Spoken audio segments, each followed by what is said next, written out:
সত্যি কথা বলবো না অ্যাক্টিং করবো? না সত্যি বলো, সত্যি বলবে তো? আমিও ইন্টারভিউগুলো দেখছিলাম, আমরা আলাদা আলাদা ইন্টারভিউগুলো দিয়েছিলাম। আমি ইন্টারভিউগুলো দেখে মনে হচ্ছে এত গম্ভীর হয়ে যাচ্ছে কেন? যখনই দেব নাম আসছে, ধূমকেতু নাম আসছে, ওকে দেখা হয়ে একটাই কথা বললাম, একটু হেসো, মানে খারাপ কথাগুলো শুনতে ভালো লাগবে। আমি জাস্ট হাসিটা মিস করলাম, বাকি তুমি কি বলেছো আমার কোনো ইয়ে নেই, বাট একটু হেসে কথা বললেও খারাপ কথাগুলো শুনতে ভালো লাগবে। তাই তো বলেছি? তুমি কি বলেছো? মানে এই আনসারটা আমি জয়েন করতে পারি? হ্যাঁ হ্যাঁ। হ্যাঁ, তো এটা সবাই বলবে শুভশ্রী মানে তার সাথে,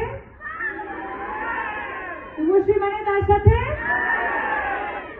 আমি শুভশ্রী সবসময় তার সাথে কি?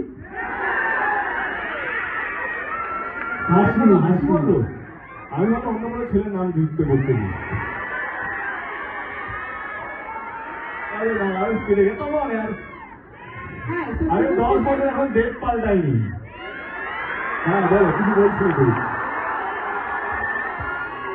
তো আমাকে খুব কম মানুষই দেখেছে যে নাম হাসতে, তো আমি হাসছিলাম, বোধহয় তুমি দেখতে পাবে।